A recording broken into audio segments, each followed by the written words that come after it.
Welcome to the third presentation in your Distinguished Speakers program. I'm sorry we had a slight delay with the technical problems, but today we come to a second presentation in a series within your Distinguished Speakers program examining freedom of expression in the United States. As I think most of you know, last week we heard from Mr. Ralph Ginsberg of Fact Magazine.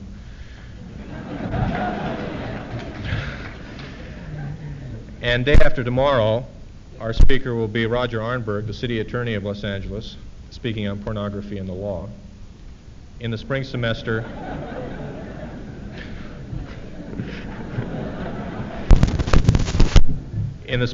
we'll hear from Henry Luce of Time Magazine. And today, of this quartet of speakers, perhaps the most famous, a man whom, because of the lateness of the hour, as the old cliche goes, I'm not going to introduce, a great comedian, a brilliant satirist, Mr. Shelley Berman.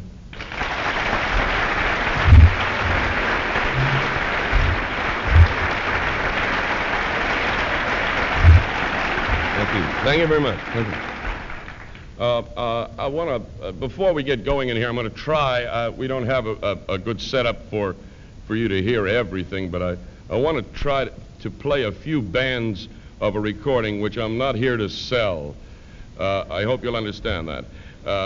But that isn't the point. And whether you laugh at this or not is not important, but it has a little bit to do with what my subject for today, which is completely and totally unprepared. It is the result of weeks of intensive neglect.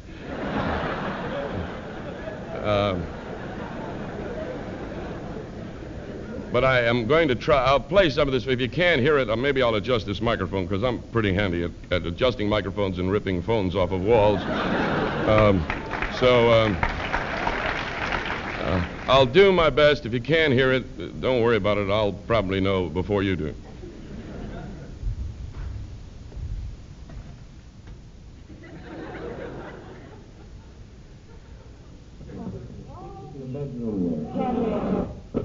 Rules to live by.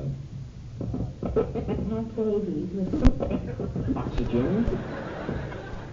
The following is a tiny list of rules to live by, in a worded by, in a world just filled with cleans and dirties. Dining room. Is a clean. Bedroom. Is a dirty. Desk. Is a clean. Drawers. Is a dirty. Oxygen. Is a clean. Gas. Is a dirty. Hotel. Is a clean. Motel. Is a dirty. Lake Superior. Is a clean. Lake Titicaca. Is a dirty.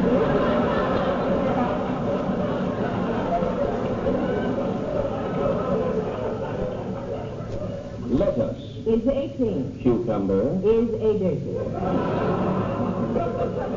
Nail. Is a clean. Screw. Is a dirty. Vanilla. Is a clean. Chocolate. Is a dirty. Hand. Is a clean. Finger. Is a dirty. Aroma. Is a clean. Odor. Is a dirty. Harp. Is a clean. Slide trombone. Is a dirty. Milk. Is a clean. I want to play. Is a dirty. I want to flip this and play just a little bit more for you on the other side.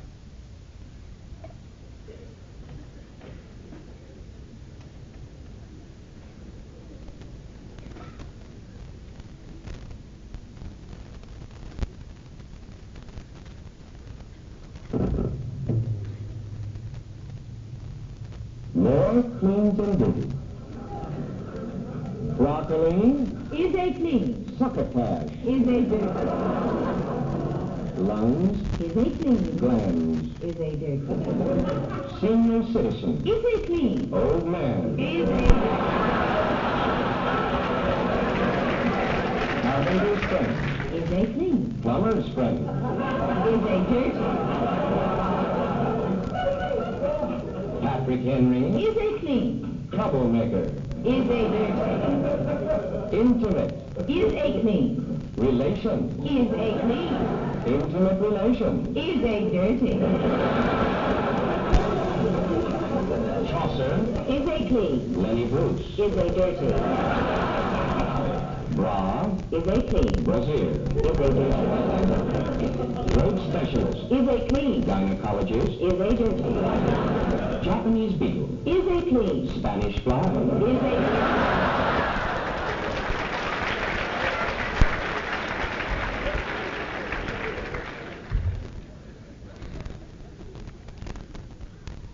So you can see, I guess, how we have segmented our thinking into kind of a cute and precious little dichotomy, separating the cleans from the dirties.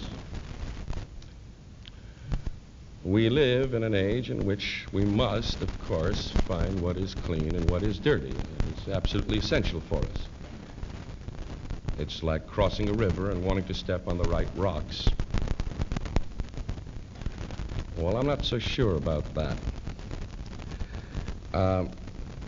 When I was written, I was called and asked to, invited to appear at UCLA to speak to the students. Of course, I accepted immediately, without hesitation, because I had been here before. I spoke to the drama department once before, and it was a very exciting event. I was without hesitation. I was also without one other thing, and that was without a subject. However, a few days later, I was called and asked the title of what I was going to speak on today. And at the very moment that I was called, my secretary answered the phone, and she was talking to Mr. Lawton.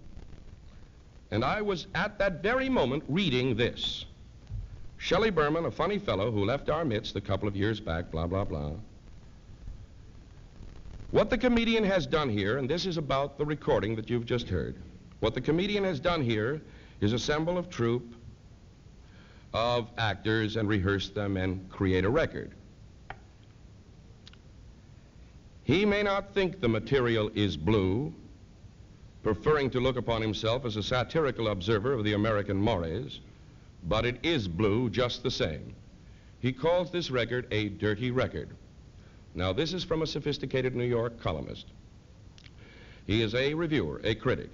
He is one of the men who raved about La Plume de Matante, which came from France and played in New York to massive crowds, and in which one scene dealt with a man urinating in one of those little public areas that you urinate in France. They have these little walls around you so that the people can't see what's happening. They can know it, but they cannot see it. And sometimes, in a very friendly manner, you see a man tip his hat to a lady passing by with his free hand.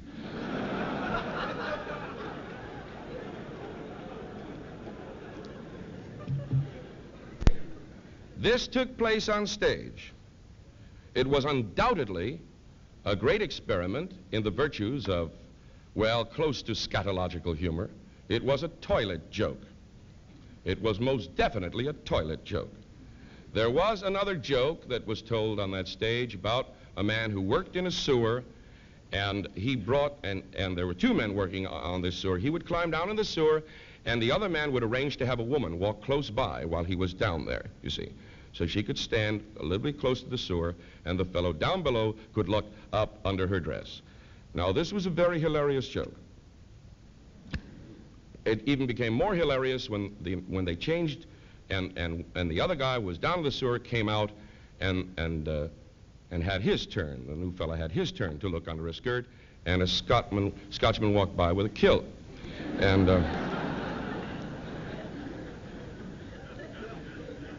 well, the look on his face when he came up from that sewer was something to be desired. All right. If it's, of course, on the Broadway stage, it is art. They get away with murder. I saw Gene Kerr's play, Mary, Mary, which is a sort of a WASP-type play, white Anglo-Saxon Protestant-type play, which intended to And she is married to a Catholic. She is a Catholic. But it intended to give us comedy, fine, good comedy, devoid of anything offensive. There were about three cancer jokes in the play. And there was one joke in which the line was stated, a walk in the morning is good for a sluggish colon. Now that was one of the jokes, which is perfectly all right because it was on a stage in New York. That is most definitely scatological. There's no doubt about what we're talking about here. But they get away with it. So we must take the New York scene and leave it somewhere else, because the humor in our country is being destroyed elsewhere. Anyway, I had no subject. I was reading this stupid review.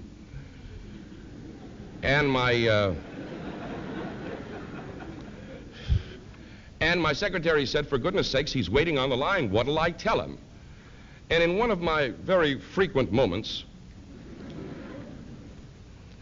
of exquisite and almost calculated idiocy, I shouted at her, tell him it's puritanical hamstringing of contemporary American humor. To which she replied significantly, I beg your pardon? I said, puritanical hamstringing of contemporary American humor, by God.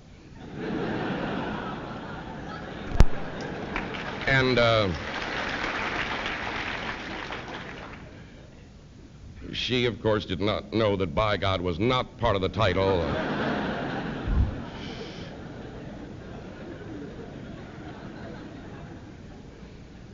And we let it go at that. She then said, that's kind of a dangerous subject to talk about. You're sort of a mental motorcycle. I mean, you have a death wish. And I said, no, I'm going to do it. I'm going to talk about that openly. So I sat down and started to think about which Puritans had been hamstringing me. And I must confess that names were hard to come by. I had a little trouble. Then I started to think about all those occasions upon which I had been hamstrung by some damn Puritan. After about an hour and a half of this, I asked my secretary to call back and tell them that I had a change of title. It would now be Contemporary American Humor and How It Contributes to Moral Decay.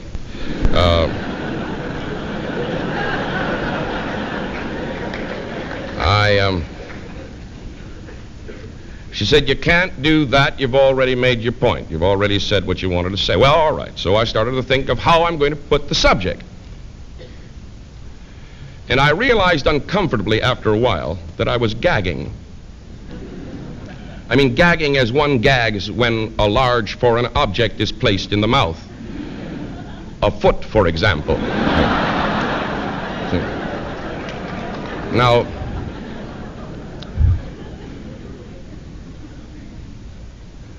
and I realized after a while that everything I had to say on the subject was already stated in this title.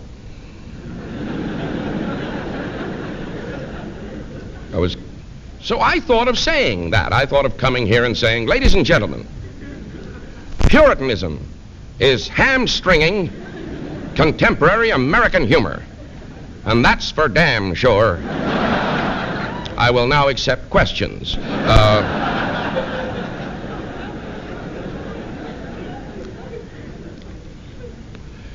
I thought that, it would be concise, certainly, and to the point. I recall reading Carl Sandburg's poem called Fog. The fog comes on little cat feet and sits looking over harbor and city on silent haunches and then moves on. Nobody ever yelled at him for writing that short a poem. I mean, he's still the revered Whitey of Illinois. Now,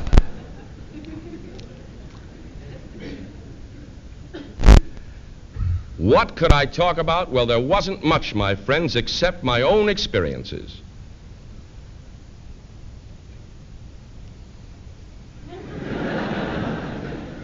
And I haven't had many of them. But I did remember that we Americans have certainly a great disregard for the virtues of humor, generally speaking, whether it's clean or dirty or otherwise.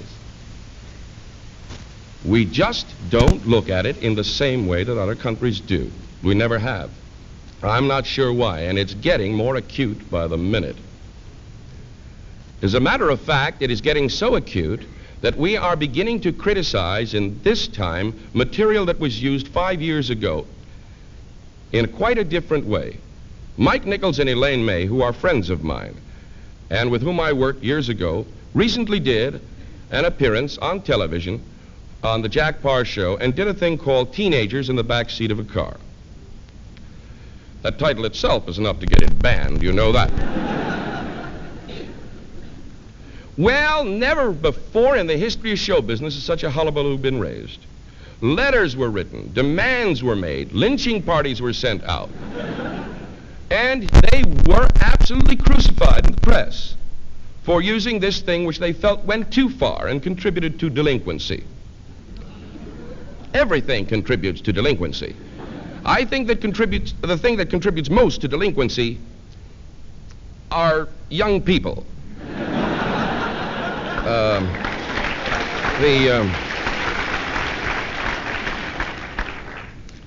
Now, this very piece of material which they used a few weeks ago was the same piece of material which launched them into stardom 5 years ago or 6 years ago on a television show.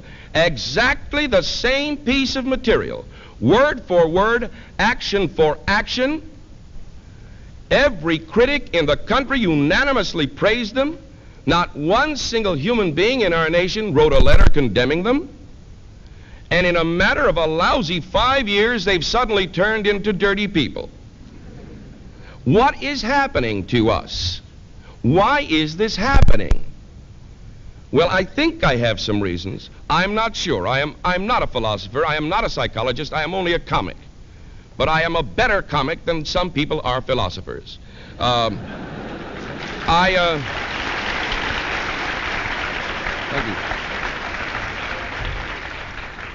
Thank you.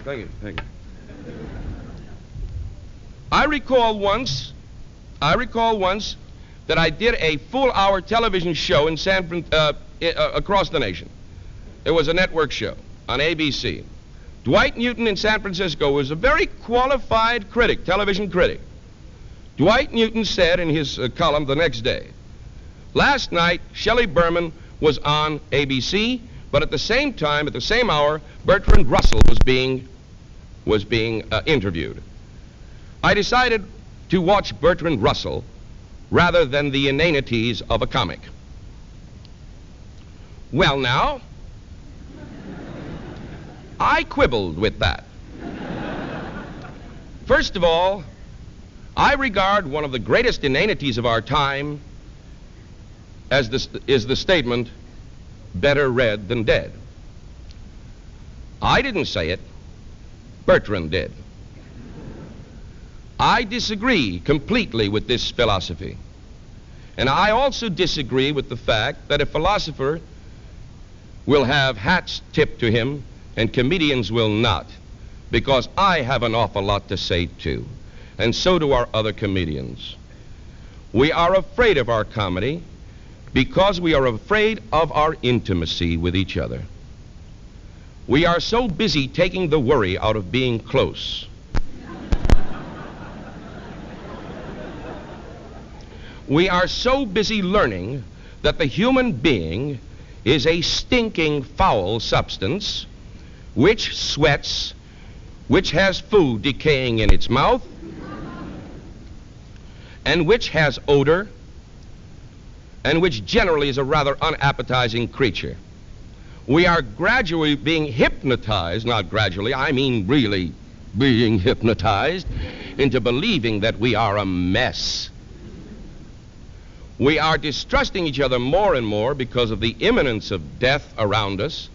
We are aware now that man can at any time kill another man, and can destroy mankind completely, and we are growing more and more suspicious of each other, and we are asking now to keep our secrets. We don't want them exposed. And when you laugh, my friends, you are making a confession. Every time you utter that insane sound of laughter, pumping air against your vocal cords, every time you do that, take a laugh out of context and listen to it. It's a ridiculous sound. But every time you do it, you are confessing something, you are admitting something, and perhaps you don't want to make those admissions. For years, we admitted everything that we wanted to admit. I think it was because we weren't so much afraid of each other. But now, by God, we're afraid of each other. You're afraid of the person sitting next to you. He's not going to trigger the atom bomb, but he just may.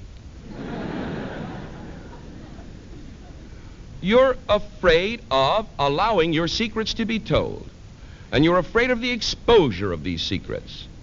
We all are afraid of that, and we have the tastmongers in our society telling you that anything which is intimate is in bad taste.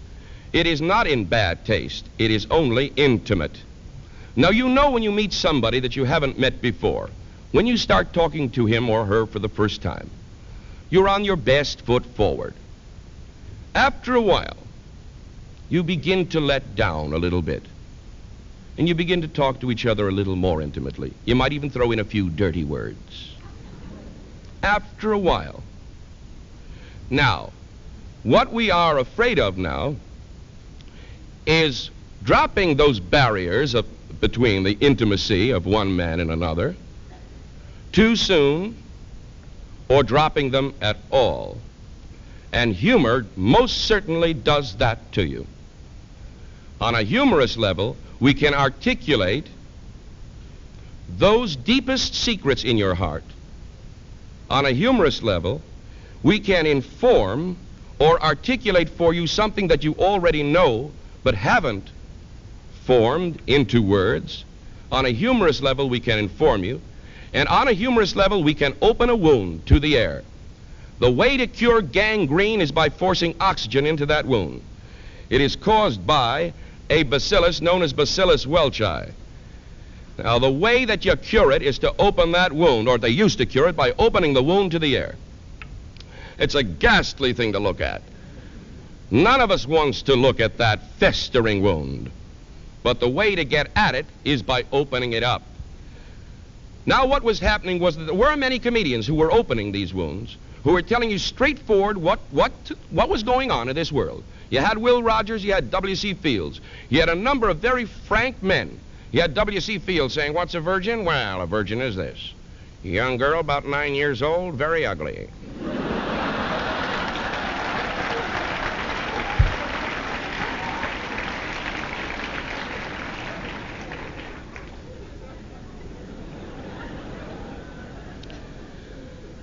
But suddenly, somehow, we became ashamed of laughing at these things. We became a little terrified of hearing them. We became ashamed of the idea that maybe our women aren't so pure as we would like them to be. We had comedians standing in front of people and saying, "My girlfriend is so ugly that. My mother-in-law is so mean that." And then you had comedians doing jokes about spastics, about hair lips, about people with cleft palates. You had comedians who were doing that. You had comedians who were doing obscene representations of homosexuality. Ultimately, we began to regress. Well, our enjoyment of these comedians wasn't quite the same. And the emergence of a new form of comedy came into being. The so-called intellectual comedian came out. I was one of them.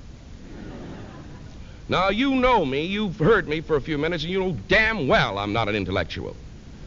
Or I would have quoted many things for you today.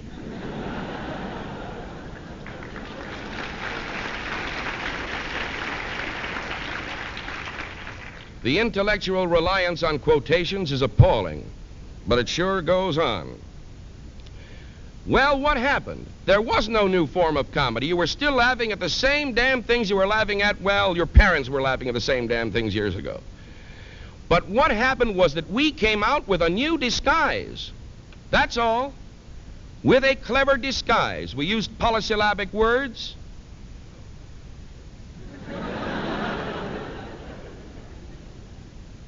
Instead of saying what we meant, we said fornicate. You see? All right. There was this man and woman, and what we did was simply disguise our statements, and humor generally, spoken humor anyway, is a disguised form of stating a fact anyway. If the pompous man falls on his fanny, what we're saying is that we like to see the mighty fall. But after a while, we didn't want to admit this any longer, so we got these bright boys, these clever little tongue twister boys who came around, like me, with their precious little routines, saying the same things, only in a more contemporary fashion, with disguise, wearing a mask, telling you the same truths that the comedians had told you before us. And we were accepted. The fact that we were accepted is proof, I think, of the fact that we were embarrassed by the other comedians. Now, what has happened is after being around for about 5 years, you guys have seen the fallacy of this. You guys have seen the lie in this. You, the audience, have realized that we're really not that much better, really not that much different from our predecessors, and our predecessors remain still high on the ladder of success. I will still not earn as much money this year as Milton Berle. I will still not be esteemed by as many people as Milton Berle, although a few years ago my name was spoken more than Milton Berle's. I have found myself working back toward the comedy of my predecessors. I have found myself working back toward the ordinary joke. I have found myself actually struggling to find a way to make a pratfall. Because I think this disguised form of humor is a lie. I think it is untrue. And I think it doesn't communicate directly to you what we really feel. Well, I'm taking one heck of a chance, and I'll tell you why. No movie since the 1930s, when Clark Gable and Claudette Colbert did It Happened One Night, no comedy movie has ever won an Academy Award, an American comedy-made movie. No single comedian for a comedy performance has ever won an Academy Award in our country. We will not accept our comedians except on other terms. Red Buttons finally won an Academy Award for doing a kind of mediocre job in a film. The reason he won it was because we were delighted that he could do it at all. We have condescended to him and given him his prize, in the same way one cheers when a dog walks on its hind legs. He still, in our eyes, is not walking like a man. But we allowed this Academy Award to go to a comedian, not for a comedy performance, but because he did something serious, and we regard that as terribly important. Where are our comedians? Who are our comedians today? And do you see them in movies today? What was the last movie you saw Danny Kaye in? And why isn't he being used? What was the last movie you saw Red Skelton in? Or Milton Berle? And why aren't they being employed? Who are the important comedians of our time? The important comedians of our time are paradoxically, curiously enough, imports. Peter Sellers is an important comedian in our time, and he is very funny, and he deserves to be important. But why have we accepted him? I'll tell you why we've accepted him. We've accepted him because he comes from another culture, and he may not tell us too many of our own secrets. Because he comes from another land, and he behaves in a way which is slightly foreign to us, slightly alien, and doesn't present the threat to us, the immediate threat of telling us about our intimate secrets. Although he does, we'll still give him the benefit of the doubt at the beginning anyway. Who are the important comedians? Jacques Tati, Fernandel, Cantinflas. Who is our Jacques Tati? Who is the American Cantinflas? Who today represents that great comedy artist in America? We don't want him because he's going to tell us about ourselves, and we're afraid to hear it. He's going to remind us about ourselves, and we don't want to know it. And he's going to tell us things which we think are obscene in ourselves, and there's nothing obscene about going to a toilet. We are told constantly that it's obscene, and I think it's the funniest room in the house.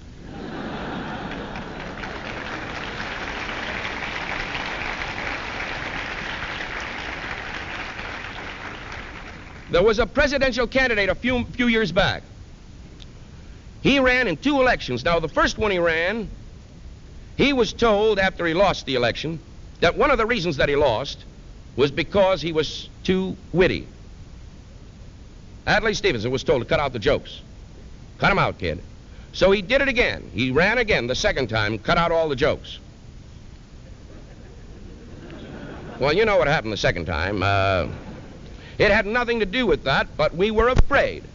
The public was afraid, his backers were afraid that he was being witty and the people wouldn't take him seriously. Now, why isn't comedy taken seriously? What's wrong with our time? And what is wrong, certainly, with the idea of a good joke, any kind of joke? Now, many of you may think that Mark Twain was a nice, clean boy. You go home and read 1601 sometime tonight.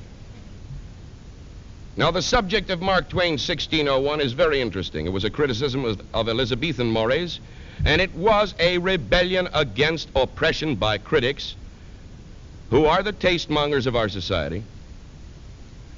And he really went to work on them. The subject, of course, the subject, of course, took place in the court of Elizabeth.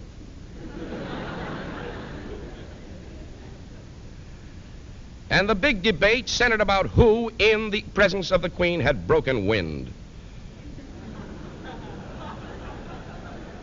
Now, that's our lovely, sweet, kind, good-hearted American Mark Twain.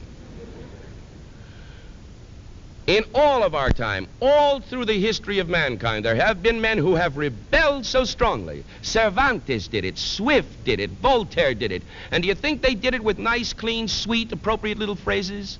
They never did. Cervantes used a man vomiting in another man's face in order to get a laugh. I won't tell you the things that Rabelais did. I won't certainly quote from Balzac for you, but comedians must have the courage to stand up and fight this oppressive, tyrannical code of morality that we have in our society today. It's about 1:15. I don't know if I've said everything I had to say here. La plomb de matin. President Academy Awards. Oh, listen. Oh, my God, before you people go. There's a guy in New York, a radio station owner. I know some of you have to go to class. I understand it. There's a radio station owner. Or you have to study, or I'm boring the hell out of you. I want to live. I don't.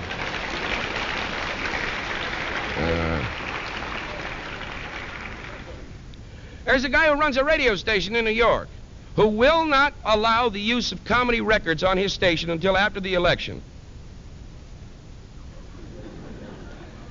Because he's afraid that there may be a political comment made on any of these records. And the humor would be, of course, levity under such serious circumstances would, of course, be in bad taste. This would be in bad taste? Humor? Is it in good taste for one of our candidates for president to refer to a high man of state as Yo-Yo McNamara?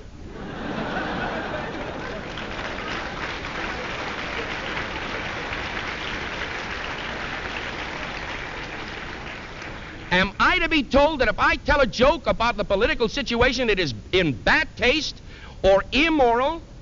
Is it immoral when there's a man saying that the way to preserve morality for the world is to drop bombs on the people in Vietnam? Is this morality?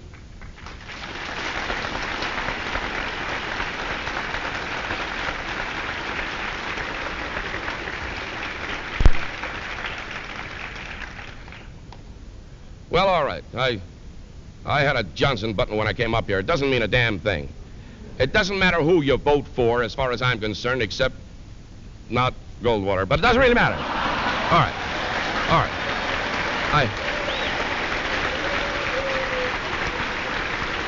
That ain't what I came here to say. All right, just a minute.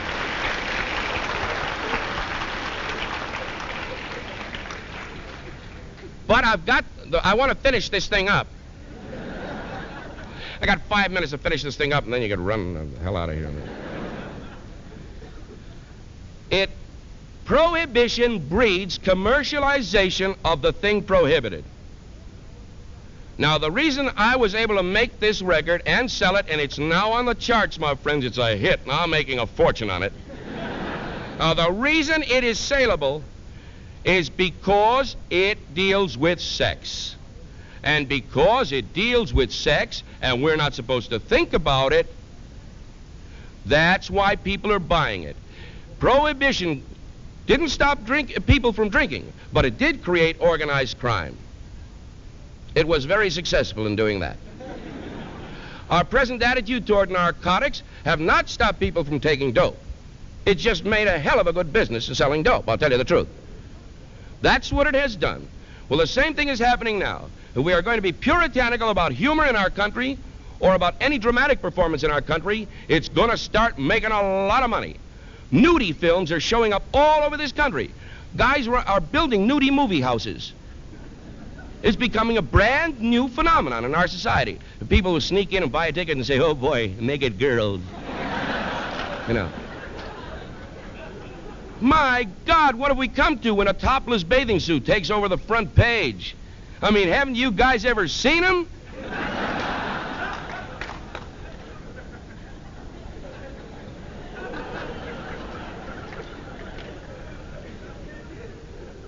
And do you girls know how many of you look lousy in them?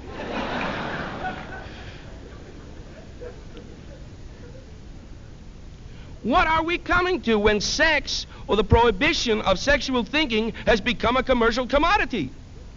People are making money on it. Why do you think Tom Jones was such a successful movie? Because it was the best comedy in the world. It was a very good comedy, but it wasn't the best in the world. It was by no means the best. It just was what they called frank and bold. It was sort of an outspoken, I mean, straight from the shoulder type farce. You know what I mean? I mean, it was a little dirty. In Columbus, Ohio, they said risque.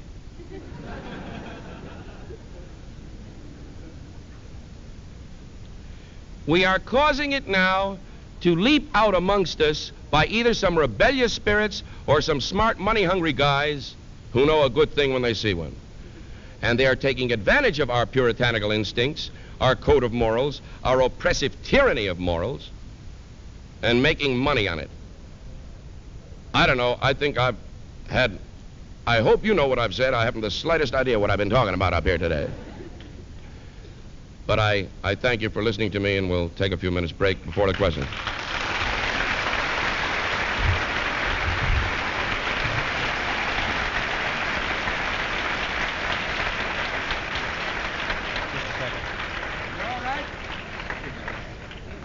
Mr. Berman will answer questions in a minute or two. We'll give you time to get to class if you have to.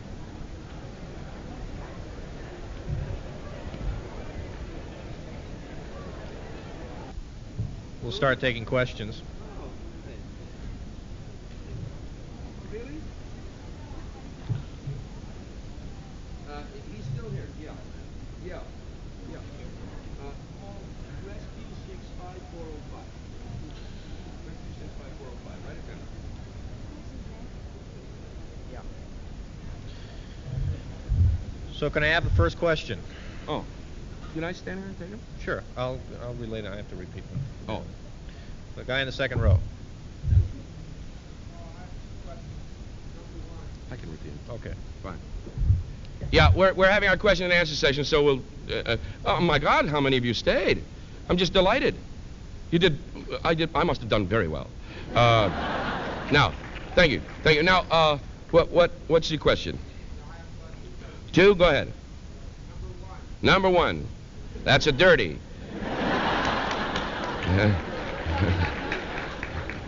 Yeah. Okay, and number 2 is also a dirty boy. All right, go ahead.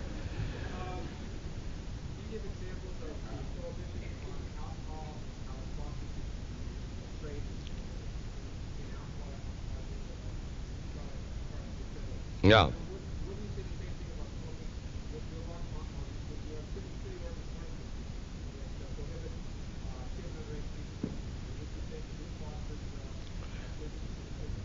All right. The first question is the relationship of prohibition to making whiskey a consumer product, a very important product. All right. Now, and he said also, wouldn't I say the same thing about smoking?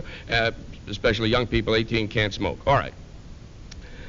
There's not enough profit in it to bootleg it, you see, so it won't create such a tremendous under-the-counter market. Do I think the policy of prohibiting cigarettes is wrong? I don't think any prohibition of any form is correct. I feel that you, in the last analysis, will have to decide upon how you wish to die. But I don't feel that what I'm doing is safe by any stretch of the imagination. What is your second question? Have I told you my views? I wish I knew. I don't know what I've said here, but...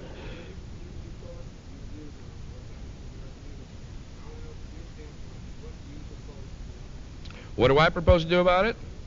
Cash in on it. My views on... that's the truth. That's the God's holy truth. I am not going to change, certainly. I'm going to fight it the way many movie producers are fighting it, and the way many authors are fighting it, the way many painters are fighting it. They are not going to accept this doctrine of some so-called moral mid-Victorian code or medieval code. We're not going to accept it. We're going to fight it. I'm not going to let anybody tell me that a 4-letter word is a dirty word just by virtue of the fact that it is a 4-letter word. I know that I can't use them frequently because I may estrange my audience, and I have to have my bread and butter. So I'll eat a little crow here. I'll compromise myself just a little bit in order to make my loot. But I'm still going to talk about things quite openly, and I have, and I will continue to do so. As a matter of fact, even more so today. The last bit on this record deals with a scene in which the boy and the girl have had a loveless time together. Just ordinary, plain make. And it's a sad, sad little story. I dislike the story, and I feel that it has to be told, and I told it, and I made it funny. Also, I told what I felt about the political situation in our country, and Sex is Un-American, in which... that's the title of the bit, Sex is Un-American, in which a girl feels that a kiss goodnight is a form of welfare. Yeah. Yeah. There's another young fella back there, yeah.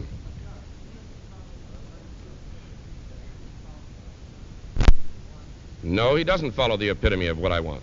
The comment on Lenny Bruce does not follow the epitome of what I want. No. Lenny Bruce can say what he wants and feel what he wants, but he's got to be funnier more times than he is. And the big problem with Lenny is not so much his rebellious spirit, not so much that he's been put upon by arbitrary dictators of morality, but the fact that not enough of the time is he funny. More of the time, he is simply shocking. Another thing is, if you wish to make a point, if you wish to say something, you've got to understand the feelings of the people around you. And you'll have to find a way to make that point without jarring them to a degree that they'll fall away from you. And he has done that. Now, we need soldiers who are not willing to die in battle before they have fought. And I'm afraid that Lenny is asking for trouble. He should be amongst the comedians giving some trouble. But he has almost destroyed a fine, fine career. He hasn't destroyed it certainly completely. I think he still has a long way to go. But he's done so much harm to himself by some of his procedures, his comedy. I'm looking for a dame to ask a question. I guess they know everything. Young fella down there. Yeah.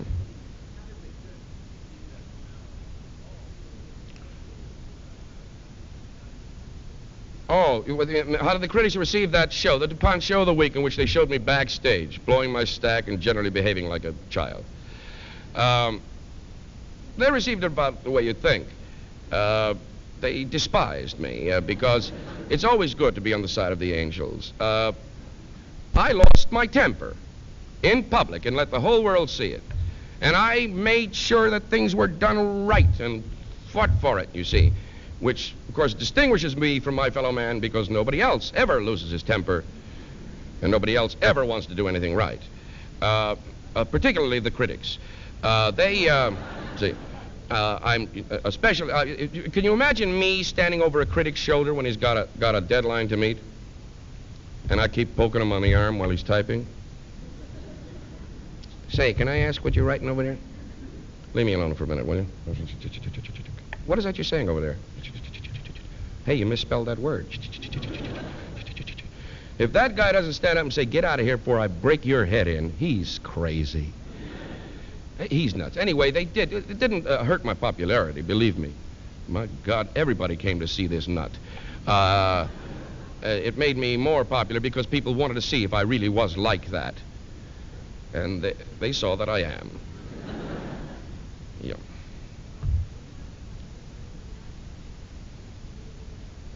I was not asked by the university not to speak on politics. I could have spoken on any subject I wished today.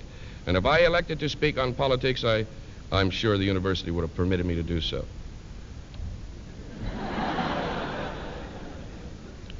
I am sure they would have permitted me to do so. Nobody has said I couldn't. Nobody has said anything about that. Yeah.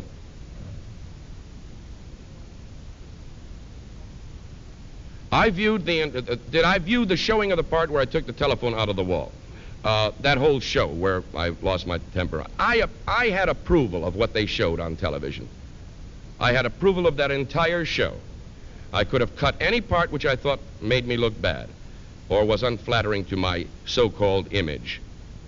I looked at it and said, that's me, that's the way I am. The public has a right to know it. And I have a feeling that they will respect me for letting them see it. Yeah. Do you have any opinions of Ralph Ginsberg? I have no opinions of Ralph Ginsberg. However, I do know many secrets about Ralph. Many facts. Yes.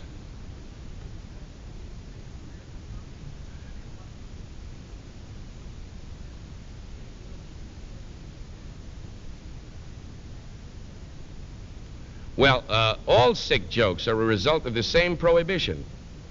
The same thing I'm talking about. The prohibition of a certain form of humor has resulted in the emergence of the sick joke, in my opinion.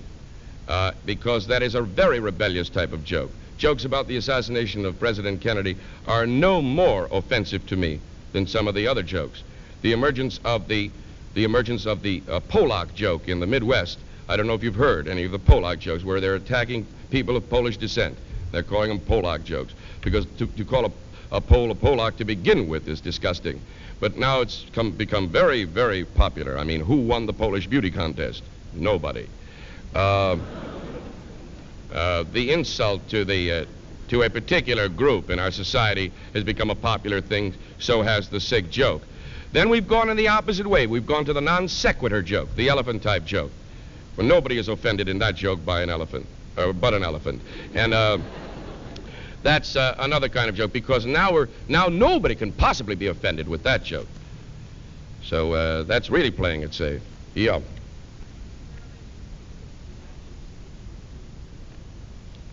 When I did what? Oh.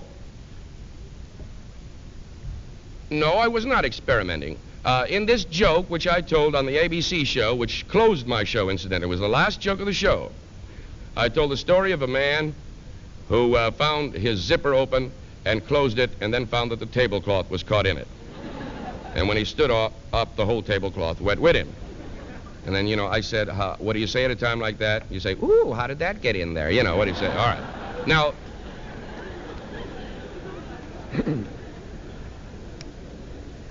I was not looking for critical appraisal of that humor. It didn't matter to me. I don't experiment for critics. I do experiment frequently for the people who plunk down the money to see me. No, but that was, incidentally, called to my attention by practically every critic. I wish he could have dropped that one joke. I wonder why they wish I could have dropped that one joke. Why is that a tasteless joke? Or I just don't know exactly why. Since all of you seem to laugh at this, or most of you seem to laugh at this, does it also mean that you are also tasteless? I mean, does it mean that all of us in this room are without good taste? You did find it humorous. And why is it that we can't say it? Why? Is there something wrong with the zipper on the front of a man's pants? Is there something? Why is it that you can make a little joke, just some sneaky little joke, in which some intimate woman's apparel becomes a very funny joke? All you have to do is say brassiere frequently in a nightclub and you can get a laugh. You can. I can get a laugh with such strange little things. A conversation in a drugstore. A conversation in a drugstore, right? Good afternoon. Can I help you? Yeah, could I speak to the man, please? I'm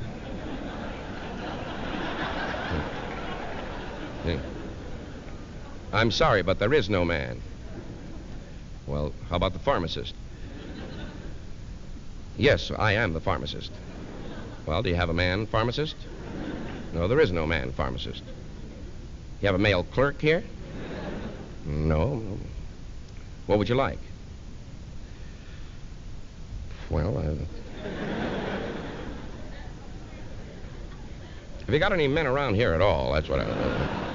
Well, there's the janitor. Well, could I speak to him? Well, he's sweeping right now. What is it you came here to purchase? I'll just take this toothbrush, if you don't mind. All right, now this little sketch is incredible in its significance. It's incredible in the kind of significance. What are we saying here? We're saying here that what you're imagining that I'm purchasing something. You are supplying something for me. But there are a million things that you can buy in a drugstore which are of an intimate nature. Maybe some of you have your own ideas of what I'm purchasing here. But none of these things, not one of these things, is against our moral standards. Not one of them. There isn't a single thing here that is really risible. What are we laughing at? Why are we laughing at this? We're laughing because I'm disclosing to you your embarrassment about your humanity. You walk around ashamed of your humanity. Don't you believe in God? And He gave this humanity to you. Are you ashamed of it? Are you ashamed of the fact that you wear underwear to keep your body clean and warm? And why are we so afraid of the idea that a man, and why is it such a joke that a human being can catch crabs? Why is it such a funny, giggly little thing? You can catch it. There are parasites that live on us. And is it any different? Really any different? Is there much of a difference between tuberculosis and gonorrhea? Is there that much of a difference? Except on how you get it. Oh, boy. Huh? But you know, you can catch tuberculosis in bed, too. Any more questions?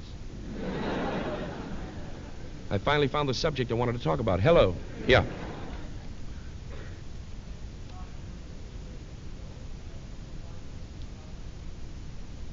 No, I don't think that anybody could replace a Will Rogers type column, but I think that Art Buchwald is doing very well in our time. He's a very good satirist on our times. Yes.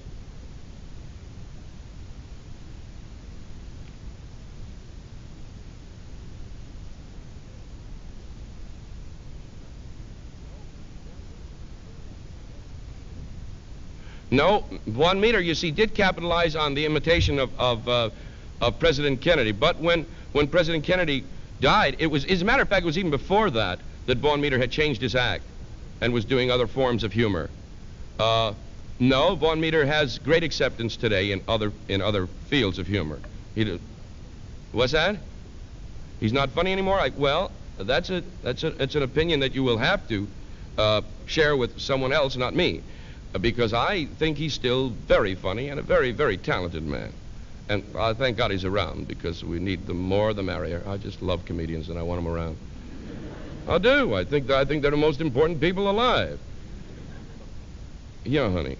Thank you for being the first woman with courage to stand up. Or is it the second woman? There was another one over here. In San Diego, where they have the Minutemen. Yeah. Yeah. Yeah. Yeah. Yes. I sure did.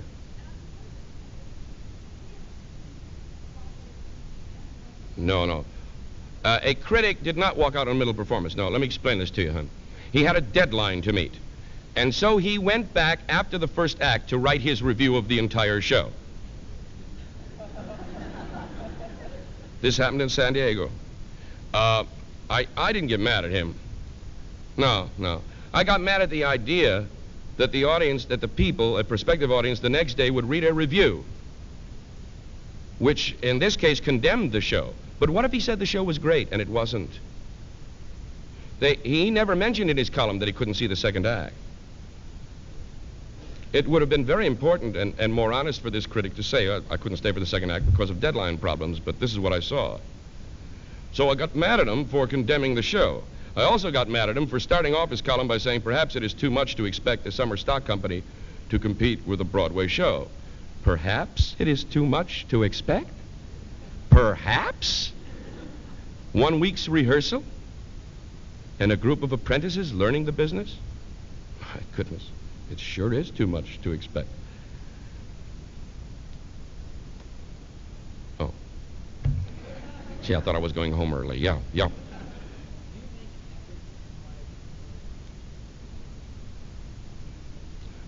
No, the question is, do I make an effort to analyze humor in comedians? No, I don't want to do that.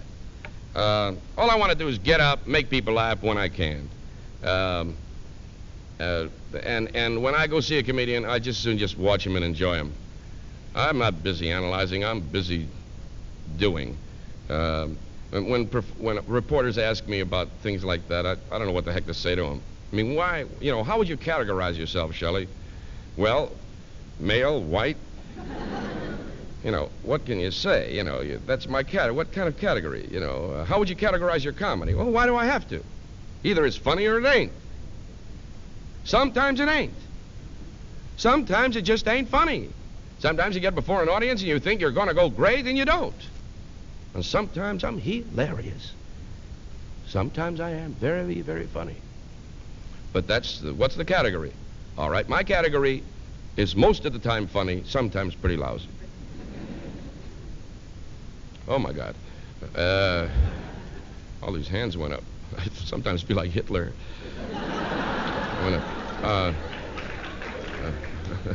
But we're not going to talk about politics today, are we? Yes.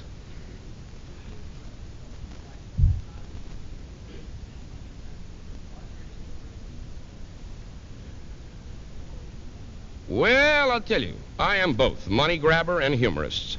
The man asked about the difference. What's the difference? If there is a difference, what is a humorist and what is a money grabber? Look, I'm both. because I'm a comedian by profession. This is the way I make my living.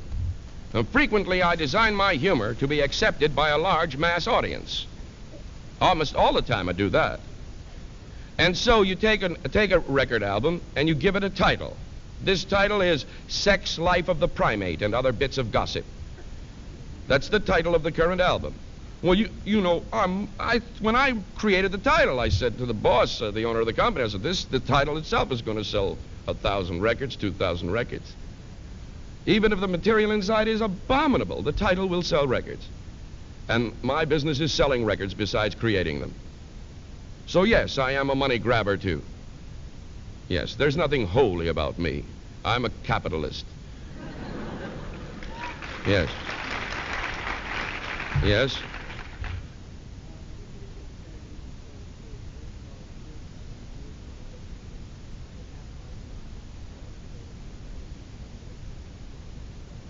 I don't think he criticized me for capitalizing on a form of humor which he pioneered, because I read the article and he didn't seem to criticize us.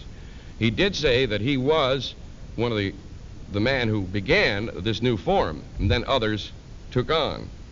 That really isn't exactly what happened, but I must tell you this, that if I hadn't seen Mort Saul, I would never have had the courage to try on my own. I would never have had the guts to try on my own. But it was Mort Saul who inspired me to go ahead. But certainly I didn't capitalize on his form of humor. I think it would be marvelous if he could capitalize on mine. Because Mort, who is a close personal friend, I've told him frequently to him straight out, where's your heart, boy? Where is your heart? You make your comments, but where's your heart? And he says, who has a bigger heart than I? Who has a stronger feeling for humanity than I? And his argument is valid. But I say that it is sometimes devoid of heart. We argue about it a lot. But he didn't criticize me. No, not Mort. Yeah.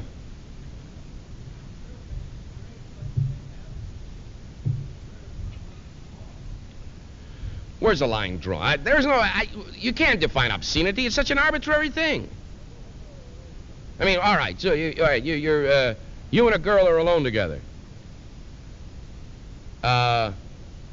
When does the obscenity begin? I mean, what makes it obscene? I mean, well, you see a naked girl, or you watch. All right, maybe you could say, all right, to be a voyeur, to sit and watch, say, some kind of a pornographic movie, places you in a kind of weird position. Places you in a kind of voyeuristic position. I'm watching. Oh boy, you know. I'll tell you the truth. I'd rather be a participant. You know, but you really don't see much that you don't know about. And so to me, it's sort of senseless. Obscenity is a senseless thing. So to prohibit obscenity, or what is regarded generally as obscenity, is also absurd. Because people are going to see it anyway. They're going to see it anyway. Or they'll make it up themselves. They'll think it up. In the privacy of their little rooms while they're supposed to be studying, they'll think dirty thoughts. That's all. There is no obscenity. So it's an arbitrary line. And it sort of shifts a little bit. Here, well, we'll make it dirty when it starts over here. And then September morn, a lousiest painting that was ever made, an ugly painting. And if she's holding herself here and there, you know, and she's standing in the water up to her ankles, and it was in a window, and every minute caused such a hullabaloo because it was regarded as obscene. It was a naked girl.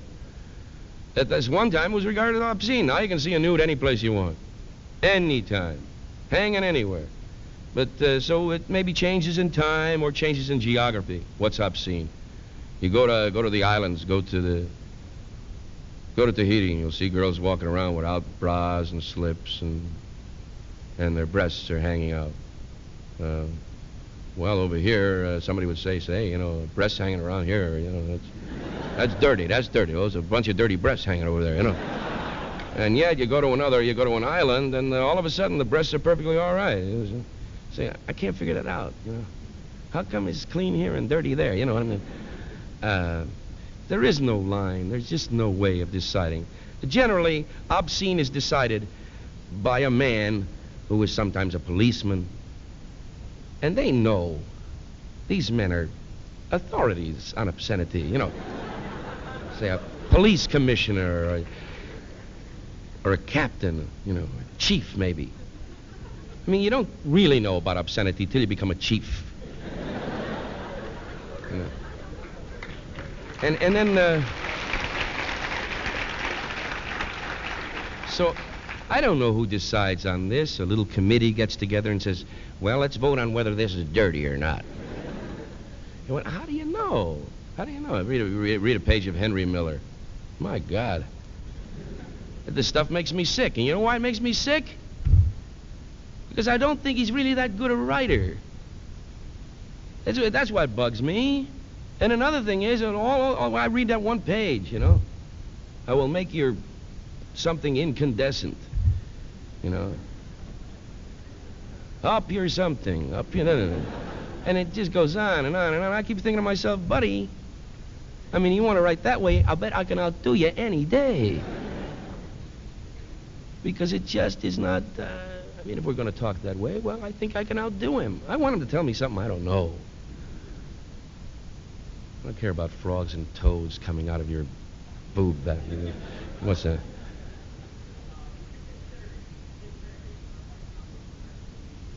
I would consider Shelley Berman as the topmost American comedian of the day. Dick Gregory is a fine comedian, and he's an important comedian. He is working with a commodity which has become very popular in our time. He, like I, is a money grabber. But he also has some principle. Huh? But naturally, he is using what is at hand. And what is at hand? We couldn't have had this kind of comedy if a certain historical event didn't take place. If suddenly the emergence of Negro equality hadn't taken place in our time. So he's using this. He uses it deftly and well. But you see, I resent my limitation because I can't make his jokes. He can make mine or my style of joke if he wishes. He doesn't, but he could use my type of humor. I can't use his. I say, in effect, he is a professional Negro. In effect, although I do admire what he's doing. See? But I have a feeling, what if he turned white all of a sudden? Where would his, you know, his career would be washed up, you know, what can he... Yeah.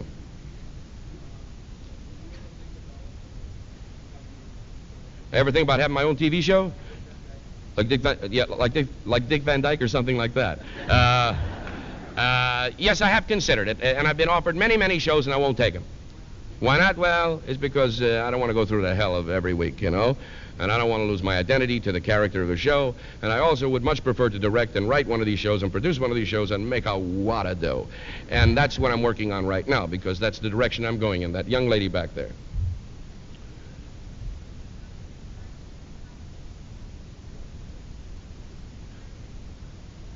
Yes.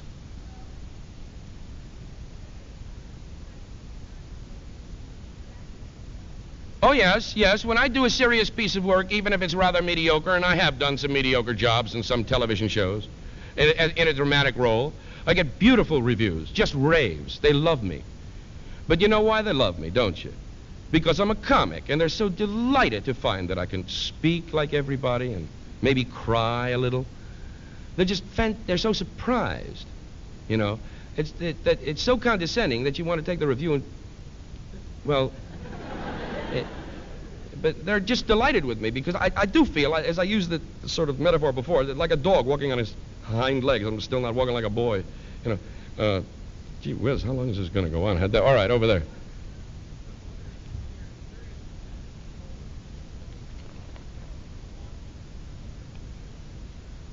Oh, sure, but whether sponsors curb certain pieces of humor that I think would be funny. That was the question.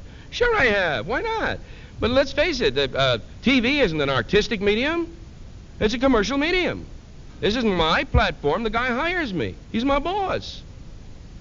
Do you want to hear the answer? Do you want to... You have another question? Yeah.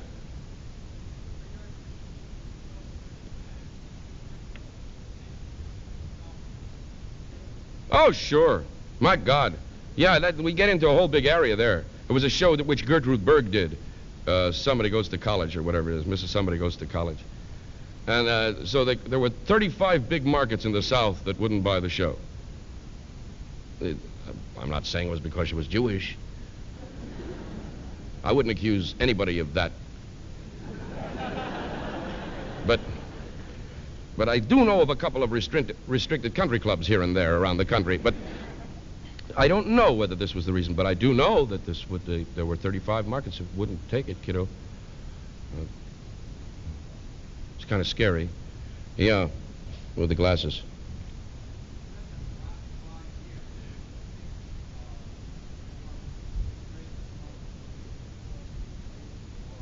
I think I stated them. I think it's because we're getting more and more aware of the danger of intimacy. We're afraid of it. We're afraid of being exposed to our neighbor. And I think that is a result of our distrust in our fellow man. Listen, gang, I want to close this thing up. I want to wind it up. I want to thank you for being very, very courteous to me, and I hope that I brought you some information.